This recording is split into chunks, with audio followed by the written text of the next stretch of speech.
Chapter 7. Mr. Collins makes a proposal of marriage. The next day opened a new scene at Longbourn.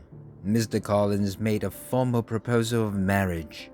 Having decided to do it without delay and having no lack of self-confidence, he began in a very orderly manner with all the ceremony which he supposed to be a regular part of the business. On finding Mrs. Bennet, Elizabeth and one of the younger girls together soon after breakfast, he addressed the mother in these words: "May I hope, madam, to speak privately with your lovely daughter Elizabeth?" Before Elizabeth had time to express her surprise, Mrs. Bennet immediately answered, "Oh, yes, certainly. I am sure that Lizzie can have no objection. Come, come, Kitty, I want you upstairs." And picking up her sewing, she was hurrying away when Elizabeth called out, "I beg you not to go. Mr. Collins must excuse me. He can have nothing to say to me that anybody need not hear. I am going away myself." "No, no, nonsense, Lizzie. I desire you to stay where you are." And when Elizabeth seemed about to escape, she added, "Lizzie, you must stay and hear Mr. Collins." Elizabeth could not oppose such a command, and a moment's consideration made her realize that it would be better to get the matter settled, so she sat down again.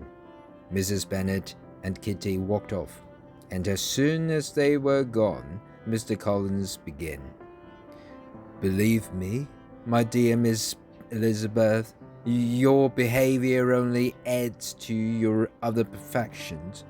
You would have been less pleasing in my eyes if there had not been this little unwillingness, but allow me to inform you that I have your respected mother's permission for this address. Almost as soon as I entered this house, I made you my choice as the companion of my future life. My reasons for marrying are, first, I think it the right thing for every church minister to set an example by doing so. Secondly, I am sure that it will add very greatly to my happiness. And thirdly, Lady Catherine had advised it. As I am heir to this property on the death of your honoured father, I decided to choose my wife from among his daughters. I know very well that you have little fortune, but I shall never blame you for that when we are married." It was necessary to stop him now. "You are in too much of a hurry, sir," she cried. "You forget that I have made no answer. Accept my thanks for the honor that you are showing me, but it is impossible for me to do otherwise than to refuse your proposal." I quite understand," replied Mr. Collins with a wave of the hand, "that it is usual for young ladies to refuse the man whom they secretly mean to accept when he asks for the first time." "On my honor, sir," cried Elizabeth, "I am perfectly serious in my refusal." "When I next speak to you on this subject," continued Mr. Collins, "I shall expect to receive a more favorable answer." Elizabeth tried without success to make him believe her. He had too good an opinion of himself and his position, and he pointed out that she was too poor to receive many other offers. To this she could make no reply, and immediately and in silence left the room, with the intention of asking for her father's support. Mrs. Bennet had waited in the hall for the end of the conversation. As soon as she saw Elizabeth open the door and with a quick step pass her towards the stairway, she entered the breakfast room and congratulated both Mrs. Collins and herself. Mr. Collins received and returned these good wishes, but when he went on to give details of his conversation with Elizabeth, the information astonished Mrs. Bennet. "But you may depend on it, Mr. Collins," she added, that Lizzie shall be made to behave reasonably. I will speak to her myself immediately. She is a very foolish girl, and does not know her own interest, but I will make her know it. I will go to Mr. Bennet, and we shall very soon settle the matter with her, I am sure." She would not give him time to reply, but hurried immediately to her husband, and called out as she entered the library, "Oh, Mr. Bennet, you are wanted immediately. You must come and make Lizzie marry Mr. Collins, because she swears she will not have him." Mr. Bennet raised his eyes from his book as she entered, and fixed them on her face with a calm and concern which was not in the least changed by her information. "I have not the pleasure of understanding you," he said, when she had finished her speech. "What are you talking about?"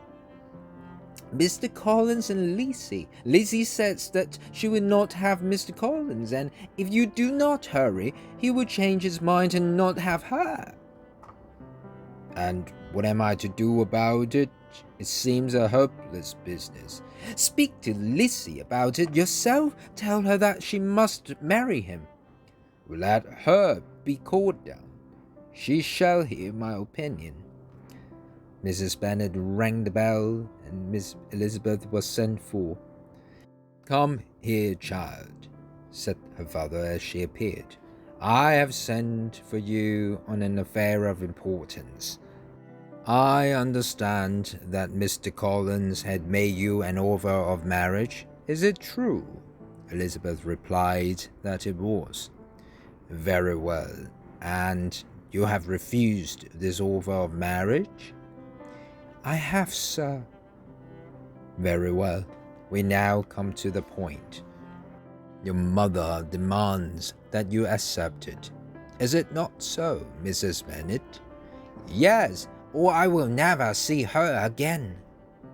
"An unhappy choice is before you, Elizabeth. From this day you will be a stranger to one of your parents. Your mother will never see you again if you do not marry Mr. Collins, and I will never see you again if you do." Elizabeth could not help smiling at such an ending to such a beginning. Mrs. Bennet, on the other hand, was extremely disappointed.